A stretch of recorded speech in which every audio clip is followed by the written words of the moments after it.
Welp, that was the last day of my capsule hotel. Farewell dorm hotel.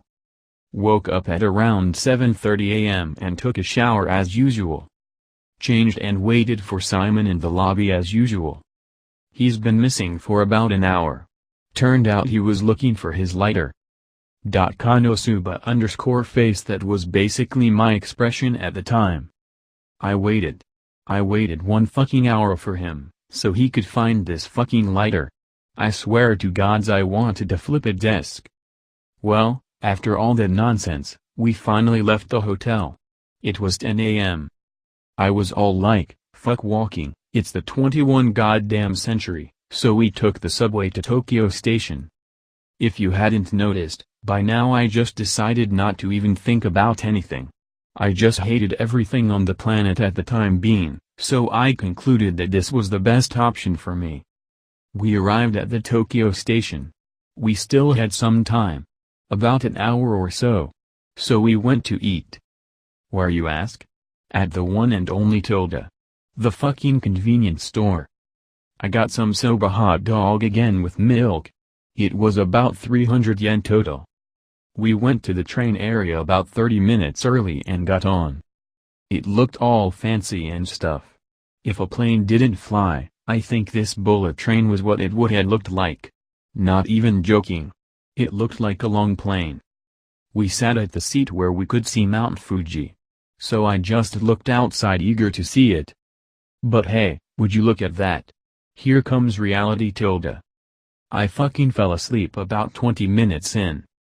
Well, not gonna lie though. The train was so smooth and comfortable, that it was really hard to stay awake. I seriously woke up time to time trying my best to keep awake. We arrived at Kyoto.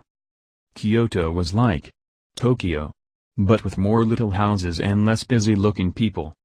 I looked at the subway route once more to see where our hotel was and we went. But to be honest, I already looked at all that in advance, so it didn't really even matter. Oh, but the funny thing is, it was Simon who made the reservation for this hotel, and I even searched the place for him 'cause he's a lazy ass, but of course he wouldn't know where the hotel is. Ha ha ha ha, fake laugh. Fucking Simon. I'm sorry Simon from Gurrenlagen. But I really hated Simon by this point. So we arrived at the hotel. It was nearby this college, so there was a flood of non-uniformed students. By the way, I had no opinions about it. It was about 4 p.m. or so. I just did one more checkup on the Kyoto sightseeing while Simon slept. It was about 6 p.m., and I asked Simon if he wanted to go to the shrine near here. He said he doesn't care about shrines and said I can go alone if I wanted to. I wasn't even mad at this point. But the only thing that echoed in my head was I swear to fucking God. The place I went to was my most favorite shrine in Japan. The Fushimi Inari shrine. AKA, the shrine with many, and I mean fucking many, red gates. The god that's basically worshipped here was the white fox. And I fucking loved it. It was unique, unlike any other shrine so far, and was so Butiva. Rich tough in face. I walked to the shrine. While going, I saw this long sort of narrow river-ish looking thing which I was familiar with. It had lot of small bridges and houses on both sides. Kyoto. The homeland for the eccentric family. I loved it. So I walked and walked. Saw some people every now and then. Students, salaryman, women. For some reason, most people here were on bikes btw. Maybe because. I don't know. So I arrived and took whole bunch of pictures. Surprisingly, there were a lot of Koreans here. I haven't seen much since my trips so far, so I kinda found that surprising. But I didn't interacted with them or anything. Maybe if I was the me from back in middle and high school, I might have, but I think that's just a bother for everyone, so I just enjoyed the shrine. There were gates, and more gates. And a white cat.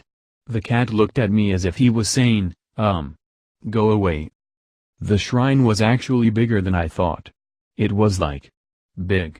Well, not the shrine itself, but the area of the temple, I guess. Whatever the case, It was getting dark, so I went back to the hotel. While going back, I stopped by at the convenience store, which was right across the street of the hotel, and bought some rice ball. A nigiri. Well, no, it's not a rice ball exactly. It was a triangle rice seaweed thing one.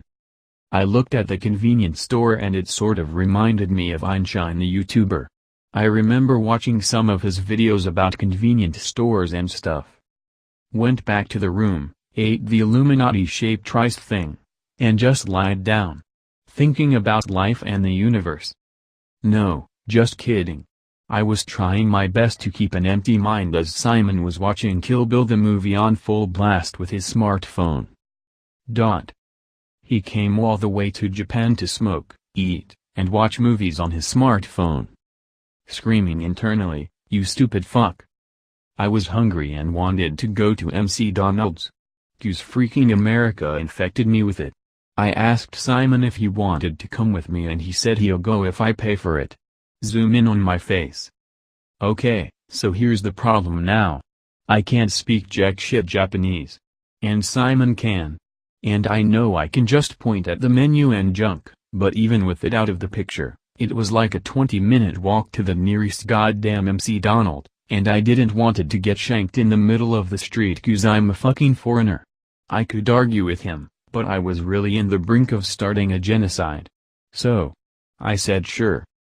Don't get me wrong, I even said fuck you to him, and he went on about that he won't go if I don't pay for it.